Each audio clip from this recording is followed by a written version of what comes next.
اللہ کے رسول صلی اللہ علیہ وسلم کے بارے میں ہماری ماں حضرت عائشہ فرماتی ما ضرب رسول اللہ صلی اللہ علیہ وسلم امرأۃ ولا صبیا قط، کبھی کسی بچے کو نہیں مارا، کبھی کسی عورت پر ہاتھ نہیں اٹھایا۔ ومن انتقم لنفسہ قط، کبھی اپنی ذات کے لیے کسی سے انتقام نہیں لیا کہ اس نے مجھے گالی دی تھی، اس نے برا کہا تھا، اس نے میری بیوی پر تہمت، اپنی ذات کے لیے کبھی نہیں۔ ان الحمد للہ نحمده ونستعینه ونستغفره ونؤمن به ونتوکل علیہ ونعوذ باللہ من شرور انفسنا ومن سیئات اعمالنا، من يهده الله فلا مضل له ومن يضلل فلا هادي له، ونشهد ان لا اله الا الله وحده لا شريك له، ونشهد ان محمدا عبده ورسوله، وبعد، قال الله تبارك وتعالى في القرآن المجيد والفرقان الحميد، أعوذ بالله من الشيطان الرجيم، بسم الله الرحمن الرحيم، لقد جاءكم رسول من أنفسكم عزيز عليه ما عنتم حريص عليكم بالمؤمنين رؤوف رحيم، صدق الله العظيم۔ وقال النبي صلى الله عليه وسلم لا يؤمن احدكم حتى اكون احب اليه من والده وولده والناس اجمعين، وفي روايه من اهله وماله والناس اجمعين، او كما قال عليه الصلاة والسلام۔ محترم بزرگوں، دوستوں اور ساتھیوں، اللہ رب العزت نے قرآن کریم میں ارشاد فرمایا کہ اے لوگو، تمہارے پاس تمہارے اندر سے ایک رسول آ چکے ہیں، عزیز علیہ ما عنتم، تمہارا مشکلات میں پڑنا، پریشانی میں پڑنا انہیں بھی بھاری ہوتا ہے، ان پر بھی دشوار ہوتا ہے، اور وہ تمہارے لیے خیر کے حریص ہیں، تمہاری بھلائی چاہتے ہیں، اور ایمان لانے والوں کے لیے ان کے اندر رافت ہے، ان کے اندر رحمت ہے، کوٹ کوٹ کر بھری ہوئی ہے۔ پھر اللہ کے نبی صلی اللہ علیہ وسلم نے ارشاد فرمایا خود کہ تم میں سے کوئی اس وقت تک مومن نہیں ہو سکتا جب تک کہ وہ مجھے اپنے والدین سے زیادہ، اپنی اولاد سے زیادہ، اپنے اہل خانہ سے زیادہ، اپنی مال و دولت سے زیادہ چاہنے نہ لگے، محبت نہ کرنے لگے۔ میری محبت ان تمام محبتوں پر فائق اور برتر اور غالب نہ ہو جائے، تب تک تم ہم میں سے کسی کا ایمان کامل نہیں ہو سکتا۔ میرے بھائیوں، دوستوں اور ساتھیوں، اللہ کے رسول کی عظمت کے متعدد پہلو ہیں۔ ایک تو آپ کی عظمت وہ ہے جو رسول کی حیثیت سے ہے، اس کا ہم صحیح سے ادراک نہیں کر سکتے، گرچہ اعتراف کر سکتے ہیں اور کرتے ہیں۔ البتہ آپ کی ایک عظمت کا پہلو ہے آپ کی انسانی حیثیت۔ اس لحاظ سے جب ہم نبی اکرم صلی اللہ علیہ وسلم کی زندگی کا جائزہ لیتے ہیں تو بہت سی نمایاں خاصیتیں، نمایاں باتیں ہمیں نظر آتی ہیں، اور اتنے پہلو عظمت کے سامنے آتے ہیں کہ شاعر کی زبان میں کہنا پڑتا ہے دامان نگاہ تنگ گلے حسن تو بسیار، گلچی بہار تو زدامہ گلا دارد، یا حفیظ میرٹھی کے الفاظ میں ثبوت عظمت انسانیت ہیں محمد مصطفیٰ انسان کامل، نہ ہو جن میں تمہارا نقش شامل، وہ نقشے ہیں مٹا دینے کے قابل۔ تو میرے بھائیو، دوستوں اور ساتھیوں، انسان کی حیثیت سے جب ہم اللہ کے رسول کی سیرت کا، آپ کی کردار کا، آپ کی زندگی کا جائزہ لیتے ہیں تو ہمیں ایک بات بڑی عجیب دکھائی دیتی ہے، وہ یہ ہے کہ آپ صلی اللہ علیہ وسلم حالات کے لحاظ سے بدلتے نہیں تھے۔ عام انسانوں کا حال یہ ہے، ماتحتوں کے سامنے شیر بنتے ہیں اور مافوقوں کے سامنے گیدڑ بن جاتے ہیں، جو زیر دست ہوتے ہیں ان کے سامنے اکڑ اکڑ کر آتے ہیں، اور جو بالا دست ہوتے ہیں ان کے سامنے خود دم ہلانے لگتے ہیں، عاجزی اور انکساری سے پیش آتے ہیں۔ یعنی لوگوں کے ساتھ پیش آنے کا ان کا پیمانہ الگ الگ ہوتا ہے، کسی کے آگے سلام کرنا، کسی کے آگے اکڑ دکھانا، کسی کو ڈانٹنا ڈپٹنا۔ اسی طرح انسانوں کا رد عمل جو ہوتا ہے، ڈر کے موقع پر وہ گھبراتا ہے، سہمتا ہے، ہمت ہار دیتا ہے، حوصلہ چھوڑ دیتا ہے، بھاگنے کی کوشش کرتا ہے.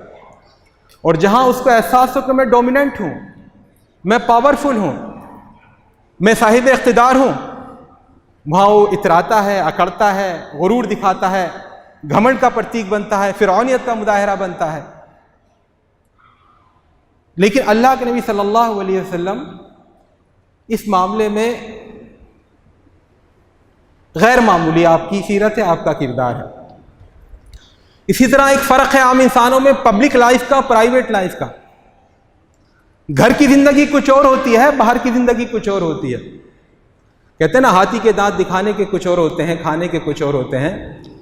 تو عام طور پر کوئی اعتراف تو کرتا نہیں، کہتا تو نہیں، لیکن سمجھتے سب ہیں اور کم و بیش عمل بھی کرتے ہیں. باہر کی دنیا میں ویل مینرڈ، سوفسٹیکیٹڈ، ویل ایٹیکیوٹڈ، بڑے سلیقے والے، بڑے بااخلاق اور بڑے لیے دیے رہنے والے، وضاقتہ کے حامل، وزادار انسان.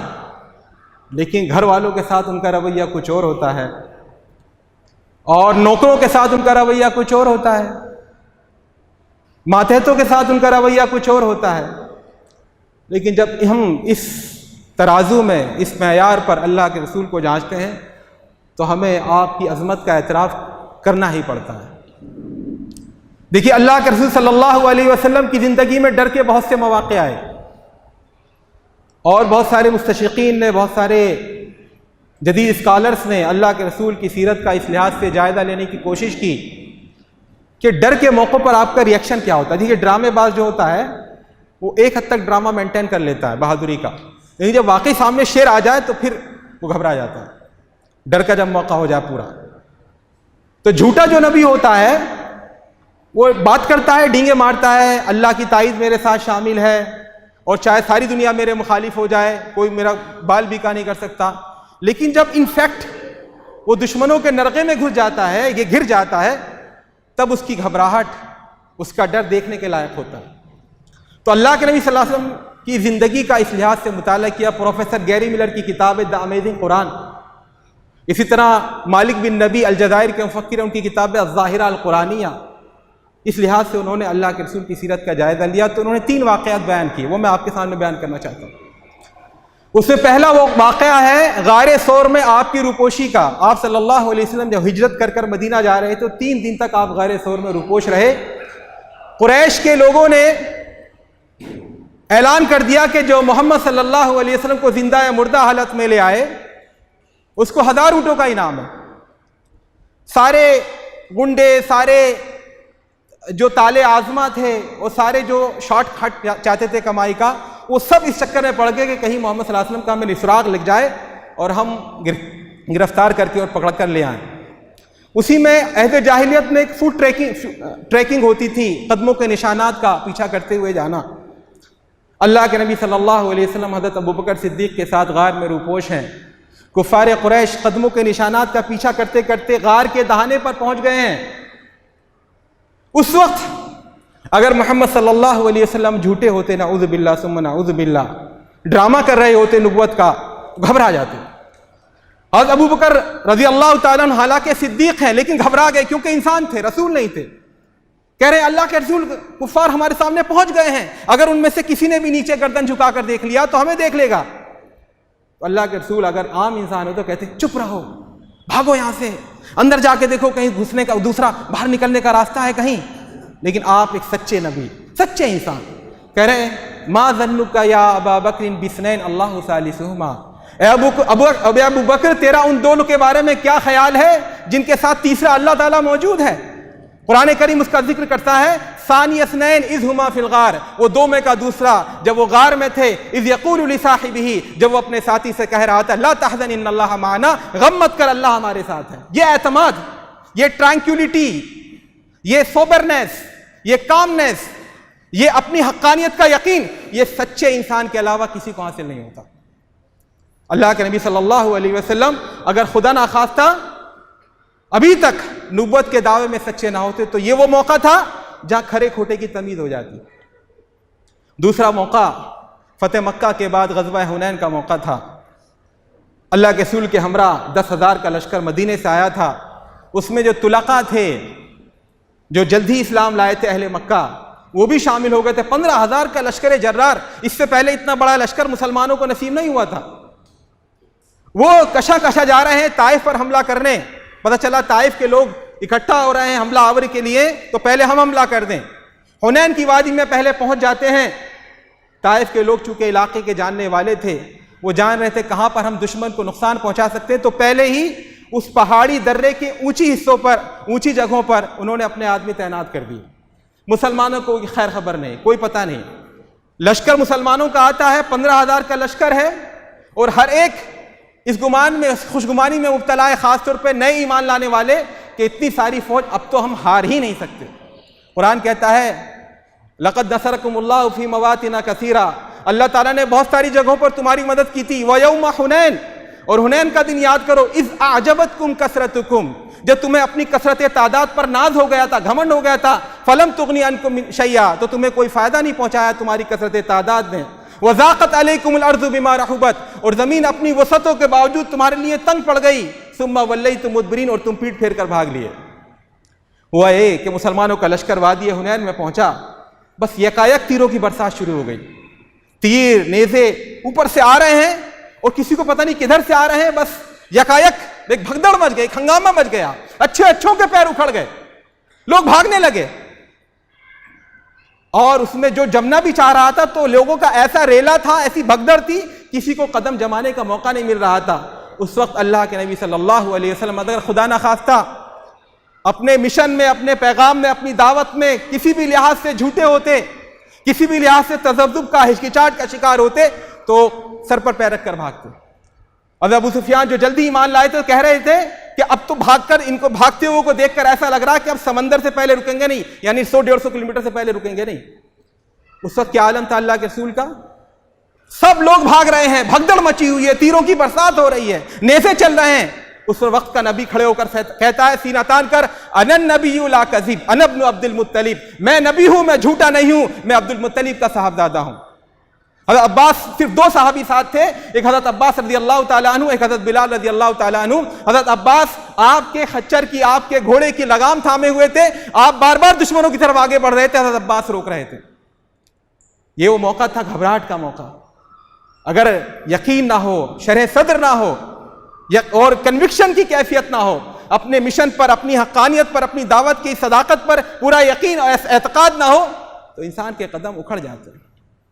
تیسرا موقع غزوہ ذات الرقاع, نجد کے علاقے میں اللہ کے رسول کی ایک ایکسپیڈیشن, ایک غزوہ ہوا تھا, ایک جنگی مہم ہوئی تھی. واپسی کے میں ایک ایسی وادی کے پاس مسلمانوں کا لشکر پہنچا جہاں کثرت سے کیکر کے درخت تھے, کانٹے دار درخت تھے. لوگ تھکے ہارے تھے. اللہ کے رسول صلی اللہ علیہ وسلم نے کہا یہیں آرام کریں, دوپہر میں, شام میں چلا جائے گا. سب لوگوں نے اپنی اپنی زرہیں کھول دی, اپنی جانوروں کو کھول دیا, اور پیڑ کے سائے میں لیٹ گئے. اللہ کے نبی صلی اللہ علیہ وسلم بھی ایک پیڑ کے سائے میں لیٹ گئے. ایک مشرک ادھر سے گزر رہا تھا, اس نے موقع کو دیکھا, کوئی محمد صلی اللہ علیہ وسلم کے آس پاس نہیں ہے, سب سو رہے ہیں. بس قریب پہنچا, نبی اکرم صلی اللہ علیہ وسلم کی تلوار لٹکی ہوئی تھی پیڑ سے. اس تلوار کو اتارا, اس کو نکالا, بے نیام کیا, اور پھر کہا محمد اٹھو, من یمنعک منی, اب تمہیں کون بچائے گا, بتاؤ مجھ سے, کون تمہارا دفاع کرے گا, کون بچائے گا تمہیں. نبی اکرم صلی اللہ علیہ وسلم کی زبان سے وہ کلمہ صداقت نکلا, اللہ, اللہ بچائے گا. یہ سننا تھا کہ اس کو کپی طاری ہو گئی, اس کے ہاتھ سے تلوار گر گئی. اللہ کے نبی صلی اللہ علیہ وسلم نے تلوار اٹھائی, صحابہ کرام کو بلایا, کہا دیکھو یہ مجھے مارنے آیا تھا, لیکن مجھ سے پوچھ رہا تھا کون بچائے گا. میں نے کہا اللہ, اب خود اس کی حالت یہ ہے. پھر اللہ کے رسول نے کہا جاؤ تم آزاد ہو, جاؤ, تمہیں کچھ نہیں کہتے. یہ کانفیڈنس, یہ اعتماد, یہ یقین جو متزلزل نہ ہو, پہاڑوں کو جو شرما دے, وہ کسی سچے انسان کا ہوتا ہے. یہ گھبراہٹ کے مواقع تھے.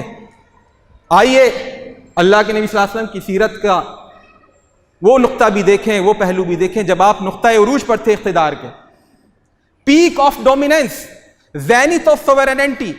جن لوگوں نے مکہ سے نکالا تھا, ہجرت پر مجبور کیا تھا, راستے میں کانٹے بچھائے تھے, گالیاں دی تھیں، اوجھڑی لا کر ڈالی تھی، مجبور کیا تھا، مسلمانوں جو چلے گئے مہاجر ان کے مکانوں پر جائیدادوں پر قبضہ کر لیا تھا، بہت سارے مسلمانوں کو شہید کر دیا تھا، بہت سارے غلاموں کا جینا دشوار کر دیا تھا. یہی وہ مکہ کی گلیاں تھیں جہاں حضرت بلال کو ریت میں گھسیٹا جاتا تھا. یہی وہ مکہ کی گلیاں تھیں جہاں حضرت خباب بن ارت کو شہید کیا گیا تھا. یہ سب تھے. اس مکہ والے مغلوب ہو گئے، مکہ کا شہر فتح ہو گیا. اللہ کے نبی صلی اللہ علیہ وسلم جب فاتحانہ داخل ہوتے ہیں تو گردن اکڑی ہے، پھرورے اڑ رہے ہیں، شیخی ماری جا رہی ہے، ڈینگیں ماری جا رہی ہیں. نہیں، یہ دنیاوی حکمراں کرتے ہیں، دنیا کے فاتحین کرتے ہیں. اللہ کے نبی صلی اللہ علیہ وسلم جو اس وقت غلبہ اور اقتدار کے نقطۂ عروج پر تھے، اس وقت تواضع، انکسار، عاجزی، فروتنی کی تصویر بنے ہوئے تھے. اتنے جھکے ہوئے تھے گھوڑے پر کہ صحابہ کرام فرماتے ہیں آپ کا سر گھوڑے کی پیٹھ سے لگا ہوا تھا، بالکل ایسا لگ رہا تھا کہ آپ لیٹے ہوئے ہیں، اللہ کی عظمت کا احساس کر کے، اللہ کی کبریائی کا احساس کر کے. کل تک جن لوگوں نے مارا تھا، گالیاں دی تھی، وہ سب اکٹھا ہیں حرم میں. اللہ کے رسول کہتے ہیں یا معشر قریش ما تظنون انی فاعل بکم، اے قریش کے لوگوں بتاؤ تم کیا سمجھتے ہو تمہارے ساتھ میں کیا کروں گا؟ بتاؤ کیا حشر ہونا چاہیے تمہارا؟ تمہارے جو پچھلے جرائم ہیں، تمہارے جو پچھلے کوتاہیاں ہیں، تمہارے جو پچھلے گناہ ہیں، تمہارے جو پچھلے مظالم ہیں، اس کا تمہیں کیا بدلہ ملنا چاہیے بتاؤ. سب لوگوں نے کہا ایک زبان ہو کر ابن اخ کریم، ابن اخ کریم، اے محمد آپ شریف بھائی ہیں، وہ شریف بھائی کے بچے ہیں، بس ہم اتنا کہہ سکتے ہیں. آپ نے فرمایا لا تثریب علیکم اليوم اذهبوا فانتم الطلقاء، آج تمہیں کوئی ڈانٹ ڈپٹ نہیں کی جاتی، آج تمہیں کوئی سرزنش نہیں کی جاتی، آج تمہیں کوئی سزا نہیں دی جاتی، جاؤ تم آزاد ہو. یہ عظمت کی کتنی بلند چوٹی ہے. اپنی ذات کے لیے کوئی انتقام نہیں، اپنے لیے کوئی انتقام نہیں. آپ صلی اللہ علیہ وسلم چاہتے ایک اشارہ کرتے خون کی ندیاں بہہ جاتی، لیکن عظمت کے وقت تواضع کا عالم. عظمت کے وقت جب انسان فرعون بنتا ہے، اس وقت اللہ کا بندے بنے رہنا بہت بڑا یہ امتحان ہے، بہت بڑا یہ امتحان ہے. پریشانی میں سب اللہ کو یاد کرتے ہیں، لیکن نعمتیں پا کر، دولت پا کر، اقتدار پا کر، سیاسی غلبہ پا کر اللہ کا بندے بنے رہنا یہ کافی مشکل ہوتا ہے. اللہ کے نبی صلی اللہ علیہ وسلم کی سیرت میں یہ پہلو ہمیں خاص طور پر اپنی طرف کھینچتا ہے. گھر کا کیا ماحول تھا؟ کیا پرائیویٹ لائف اور پبلک لائف میں کوئی فرق تھا؟ ایک تو اہم بات یہ تھی، ہر آدمی اپنی گھر کی زندگی چھپاتا ہے. اللہ کے رسول نے باقاعدہ اعلان کر رکھا تھا، ہماری ماں کو تاکید کر رکھی تھی، تمام صحابہ کرام کو تاکید کر رکھی تھی کہ مجھے جو بھی کرتے ہوئے دیکھو، جو بھی کہتے ہوئے دیکھو، سب کو بتاؤ. میری کوئی لائف پرائیویٹ لائف نہیں ہے، کچھ بھی میں کہوں اسے بتاؤ، کچھ چھپانے کی ضرورت نہیں ہے. ایسا کوئی دعویٰ نہیں کر سکتا، اپنے گھر کے بچوں یا بیویوں سے نہیں کہہ سکتا کہ جاؤ سب کچھ ساری باتیں بتایا کرو. اللہ کے رسول نے یہ کیا، ایسا کوئی نہیں کرتا.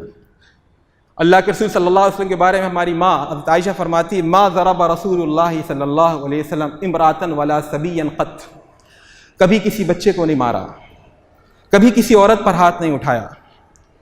ومن انتقم لنفسہ قط، کبھی اپنی ذات کے لیے کسی سے انتقام نہیں لیا. اس نے مجھے گالی دی تھی، اس نے برا کہا تھا، اس نے میری بیوی پر تہمت، اپنی ذات کے لیے کبھی نہیں. الا ان تنتہک حرمۃ من حرمات اللہ، البتہ اللہ کا حکم کہیں پامال کیا جائے، اللہ کی آیات کا مذاق اڑا جائے تو آپ غصہ ہوتے تھے، اور ایسا غصہ ہوتے تھے کہ پھر کوئی ٹھہر نہیں پاتا تھا. انس بن مالک کہتے ہیں خدمت رسول اللہ صلی اللہ علیہ وسلم 10 سنین، 10 سال تک میں نے نوکری کی ہے اللہ کے رسول کے گھر میں، 10 سال نوکر بن کے رہا ہوں، خادم رہا ہوں.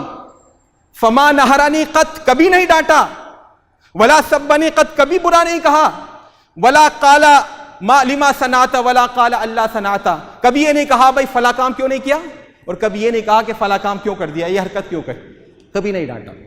یہ نبی اکرم صلی اللہ علیہ وسلم کا ایسا اعلیٰ کردار ہے، ایسا اخلاق کا اعلیٰ نمونہ ہے کہ انسانوں میں اس کی مثال نہیں ملتی. یہ انسانی حیثیت سے آپ کی بلندی کی دلیل ہے. دیکھیے جو جھوٹا نبی ہوتا ہے وہ ایک تو جھوٹی پیش گوئیاں کرتا ہے، ڈینگے مارتا ہے، شیخی مارتا ہے، اور جب اس کی پیش گوئی سچی نہیں ہوتی تو اس کی تعویل کرنے لگتا، نہیں میرے کہنے کا مطلب یہ تھا، میرے کہنے کا مطلب یہ تھا. عام طور پہ ہم 2000 آنے سے پہلے سن رہے تھے 2000 میں دنیا تباہ ہو جائے گی، فلاں فلاں پیش گوئی کر رہا ہے. پھر کسی نے کہا 2006 میں تباہ ہوگی، کسی نے کہا 2012 میں تباہ ہوگی. اب آگے بڑھتا چلا جائے، لوگ تعویل کرنے لگتے ہیں. نبی اکرم صلی اللہ علیہ وسلم نے اس طرح کی کبھی ڈینگ نہیں ماری، کبھی کوئی شیخی نہیں ماری. بلکہ اگر قدرت نے ایک موقع دیا بھی بوسٹ کرنے کا، اپنی شیخی بھگارنے کا، اس کو کیش کرانے کا، اس کا کریڈٹ لینے کا، اللہ کے رسول نے ایک سچے نبی کے طور پر اس کا انکار کر دیا، اس کو ریجیکٹ کر دیا۔ ایک واقعہ سناتا ہوں میں۔ اللہ کے نبی صلی اللہ علیہ وسلم کے 4 بیٹیاں تھیں اور 2 بیٹے تھے حضرت خدیجہ رضی اللہ تعالی عنہا سے۔ سب کا انتقال ہو گیا سوائے حضرت فاطمہ کے۔ ایک ایک کر کے بچپن میں بچوں کا انتقال ہو گیا، لڑکیوں کا بڑے ہو کر انتقال ہو گیا شادی کے بعد۔ صرف حضرت فاطمہ زندہ تھی جب اللہ کے رسول صلی اللہ علیہ وسلم کی وفات ہوئی۔ آپ کے صاحبزادے اخیر میں ہماری ماں حضرت ماریہ قبطیہ کے بطن سے حضرت ابراہیم پیدا ہوئے، یعنی آخری دور میں، آخری چند سالوں میں حضرت ابراہیم علیہ السلام، حضرت ابراہیم رضی اللہ تعالیٰ عنہ جو آپ کے صاحبزادے تھے، ان کی ولادت ہوئی۔ اللہ کے رسول بڑی محبت کرتے تھے، بچوں سے محبت کرتے، جو اپنے بچے نہیں تھے ان سے بڑی محبت کرتے تھے، اپنا بچہ تھا، اور خاص طور پہ گھر میں کوئی بچہ نہ ہو، پھر بچہ آ جائے تو اس کو ویسے ہی گھر کے خاندان کے لوگ بہت چاہتے ہیں، پھر بڑھاپے کی اولاد بتاتے ہیں، بہت زیادہ محبت ہوتی ہے اس سے۔ پھر اللہ کے رسول سے زیادہ شفیق اور مہربان کون ہوگا؟ لیکن اس سے پہلے یہ آیت نازل ہو چکی تھی، ما کان محمد ابا احد من رجالکم، محمد تمہارے مردوں میں سے کسی کے باپ نہیں ہے۔ تو اللہ کے رسول کو یہ اندیشہ تھا کہ ان کی وفات ہو جائے گی، اور یہی ہوا۔ 2.5 یا 1 سال کے وہ بچے تھے، ان کی طبیعت خراب رہنے لگی۔ حضرت ماریہ پڑوس میں کہیں چلی گئی، ایک جگہ کھلی جگہ میں جہاں پر اس کی تیمارداری ہو سکے بچے کی، وہاں ہماری دوسری مائیں بھی جمع ہو گئیں۔ اللہ کے رسول کے پاس پیغام بھجوایا گیا کہ بچہ ہچکی لے رہا ہے، آخری دم ہے، آپ آ جائیں۔ آپ صلی اللہ علیہ وسلم نے فرمایا للہ ما اخذ ولہ ما ترک، اللہ کا ہے جو لے جو چھوڑ دے، کوئی ضرورت نہیں، کوئی بات نہیں۔ لوگوں نے بہت اصرار کیا، ہماری ماں نے بہت بار بار کہلوایا، تو آپ اٹھ کر تشریف لائے۔ وہ بچہ جو ہچکی لے رہا تھا آپ صلی اللہ علیہ وسلم کی گود میں ڈال دیا گیا۔ آپ صلی اللہ علیہ وسلم ضبط غم کی وجہ سے آپ کا چہرہ متغیر ہو گیا تھا، بدل گیا تھا، برداشت کر رہے تھے رونا۔ آخری بچے نے ہچکی لی، روح قفصے سے انصرو سے پرواز کر گئی، آپ صلی اللہ علیہ وسلم کی آنکھ سے آنسو گرنے لگے۔ ایک صحابی نے کہا اللہ کے رسول آپ روتے ہیں؟ کہا رونے پر کوئی حرج نہیں، زبان سے کوئی بات غلط نکلے تو اس پر اللہ پکڑ کرتا ہے۔ پھر آپ نے جملہ فرمایا العین تدمع، آنکھ رو رہی ہے، والقلب یحزن، دل سوگوار ہے، وَإِنَّا عَلَىٰ فِرَاقِكَ يَا إِبْرَاهِيمُ لَمَحْزُونُونَ، اے ابراہیم ہم تمہاری جدائی سے بڑے غمزدہ ہیں، وَلَٰكِن لَا نَقُولُ إِلَّا مَا يُرْضِي رَبَّنَا، لیکن ہم زبان سے وہی بات کہیں گے جو رب کو راضی کرے، إِنَّا لِلَّهِ وَإِنَّا إِلَيْهِ رَاجِعُونَ۔ یہ موقع تھا غم کا موقع، ساری مائیں رو رہی تھی اور پورے مدینہ میں افسردگی طاری تھی۔ یکایک آدھے 1 گھنٹے کے بعد سورج گرہن ہو گیا، دن میں اندھیرا ہو گیا۔ اسی وقت آدھے گھنٹے کے اندر لوگوں نے کہا محمد صلی اللہ علیہ وسلم کا بیٹے آج انتقال کیا ہے، ان کے بیٹے نے، اس وجہ سے سورج گرہن ہوا ہے۔ یہ بہت بڑی وہ تھی۔ اللہ کے رسول اگر جھوٹے ہوتے تو کہتے ہاں ہاں بھائی بلا وجہ کا ایک ایڈورٹائزمنٹ ہو رہا ہے نا، عظمت بڑھ رہی ہے کہ بتائیے اللہ کے رسول کے دل کو صدمہ ہوا تو کائنات بھی رو رہی ہے، سورج بھی کالا پڑ گیا، کتنی بڑی بات ہے، کتنے بڑے اللہ والے ہیں یہ۔ اور اگر ہمارے جیسے کچے پکے مسلمان ہوتے تو کم از کم چپ رہتے، اور بعد میں اللہ پوچھتا تو کہتے ہم نے تھوڑی کہا تھا لوگوں سے، لوگ خود ہی اپنے بات کر رہے تھے، ہم نے تھوڑی کہا تھا۔ لیکن اللہ کے رسول صلی اللہ علیہ وسلم کی پہلی حیثیت تھی رسول کی، تو جیسے ہی آپ صلی اللہ علیہ وسلم کو بتایا گیا کہ لوگوں میں یہ چرچا ہے کہ آج جو سورج گرہن ہوا ہے وہ آپ صلی اللہ علیہ وسلم کے صاحبزادے کے انتقال کی وجہ سے ہوا ہے، تو فوراً تیزی سے اٹھے۔ حالانکہ غم کا ماحول ہے، مائیں رو رہی ہیں ہماری اور پورا خاندان افسردہ ہے، لیکن آپ تیزی سے اٹھے۔ حضرت انس کہتے ہیں رضی اللہ تعالیٰ عنہ، جو اس حدیث کے راوی، وہ کہتے ہیں اتنی تیزی سے اٹھے کہ چادر گھسٹ رہی تھی، یعنی یہ ہوش نہیں تھا کہ چادر کھسی سے، فوراً مسجد میں آئے اور کہا سب کو جمع کریں، اور آپ صلی اللہ علیہ وسلم نے خطبہ دیا، نماز پڑھائی، سورج گرہن کی جو نماز ہوتی ہے اس کے بعد کہا، خطبہ دیا کہ ان الشمس والقمر آیتان من آیات اللہ، یہ چاند اور سورج اللہ کی نشانیوں میں سے نشانی ہے، لا ينکسفان لموت احد ولا لحیاتہ، کسی کے جینے مرنے سے ان پہ کوئی فرق نہیں پڑتا، فاذا رأیتموہ فصلوا، تو جب تم سورج گرہن دیکھو، چاند گرہن دیکھو، نماز پڑھا کرو، اس کا میرے بیٹے کی وفات سے کوئی تعلق نہیں۔ یہ سچے نفس، یہ سچا انسان جو ہوتا ہے، عام حالات میں مکار انسان ہوتا تو اس کو کریڈٹ کرتا، کیش کرتا کہ ہاں ایسا ہے، اور اگر ایسا ہی ہوتا، چھوٹا موٹی بات ہوتی تو چپ رہتے۔ لیکن نبی اکرم صلی اللہ علیہ وسلم کی عظمت کی کتنی بڑی دلیل ہے، غم کا ماحول ہے، جگر گوشہ وفات پا چکا ہے، لوگ اپنے پاس سے باتیں بنا رہے، اللہ کے رسول نے کچھ نہیں کہا کہ میرے بیٹے کی وجہ سے ہو رہا ہے، لیکن جیسے ہی معلوم ہوا لوگوں میں غلط فہمی پھیل رہی ہے، فوراً جو ہے منبر پر تشریف لے گئے اور فوراً بتایا نہیں، دین میں کوئی کمپرومائز نہیں، دین اس طرح کی جھوٹی عقیدتوں پر نہیں چلتا، اس طرح کے جھوٹے معجزات پر نہیں چلتا. یہاں کوئی خاندانی نسبت اہم نہیں ہے, یہاں کوئی بڑا اور چھوٹا نہیں ہے. اگر فرق ہے تو تقویٰ کی بنیاد پر ہے, اللہ کے ڈر کی بنیاد پر ہے. میرے بھائی اور دوست اور ساتھی, یہ اللہ کے رسول کی عظمت ہے. اللہ کے رسول صلی اللہ علیہ وسلم نے یہ دعا مانگی. اس دعا کے بعد میں اپنی بات ختم کرنا چاہوں گا, اور یہ ایسی دعا ہے, میں دعوے سے کہہ رہا ہوں, آپ مسجد میں موجود ہیں, جمعے کا وقت ہے, آپ سچے دل سے اسے اپنے اور اپنے بچوں کے لیے نہیں مانگ سکتے, کوئی نہیں مانگ سکتا. اس دعا کو مانگنے کے لیے اور اس امید کے ساتھ کہ اللہ اس دعا کو قبول کر لے, بہت بڑا جگر چاہیے, بہت بڑی ہمت اور حوصلہ چاہیے. آپ صلی اللہ علیہ وسلم نے اپنے خاندان والوں کا ذہن نشی کرتے ہوئے یہ بات کہی, اے اللہ, اللہم اجعل رزق آل محمد قوتا. قوت کہتے ہیں دہاڑی کو, جتنا محنت کی اتنا کمایا, رات کو کھا کر ختم کیا, اب کل کے لیے پھر کام کرنا, پھر ملے گا. تو آپ نے دعا کی, اے اللہ آل محمد کا رزق قوت رکھ, ان کے یہ لکھپتی اور کروڑ پتی نہ ہوں, ان کی بلڈنگیں اور حویلیاں نہ ہوں, ان کی تجوریاں بھری ہوئی نہ ہوں. اگر کوئی محمد کے آل میں ہے, محمد سے نسبت رکھتا ہے, تو اللہ تعالیٰ ان کا رزق صرف قوت بنا, ان کو بہت زیادہ متکبر نہ ہونے دے, ان کو دولت کا پجاری نہ بننے دے. یہ دعا, یہ ایسی دعا ہے, کوئی جھوٹا نبی تو مانگ ہی نہیں سکتا اس دعا کو. یہ سچا نبی ہی مانگ سکتا ہے اپنے گھر والوں کے لیے, اپنے اہل خانہ کے لیے, اپنے رشتہ داروں کے لیے, اپنے سے تعلق رکھنے والوں کے لیے, کہ اے اللہ مجھ سے تعلق رکھنے والوں کا رزق قوت بنا, ان کو دنیا کا کتا مت بنا, دنیا کا حوثی مت بنا, دنیا کا حریص مت بنا. ایک صحابی آئے, اللہ کے رسول سے کہا, انی احبک, اے اللہ کے رسول میں آپ کو محبت کرتا ہوں, آپ سے مجھے تعلق ہے بہت. آپ نے کہا, انظر ما تقول, سوچ کر بولو تم کیا بول رہے ہو. زبان سے بول دینا کافی نہیں, سوچ کر بولو. آدمی جو بولتا ہے اس کا جواب دہ ہوتا ہے. کہا واللہ احبک یا رسول اللہ, اللہ کی قسم میں بہت محبت کرتا ہوں آپ سے.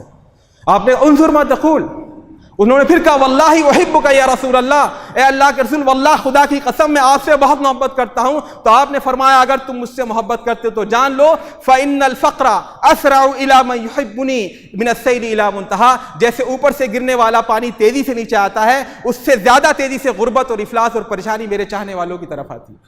سوچ لو, جو تم کمٹمنٹ کر رہے ہو مجھ سے محبت کا, مجھ سے تعلق کا, مجھ سے وفاداری کا, اس کی قیمت دینی پڑے گی تمہیں.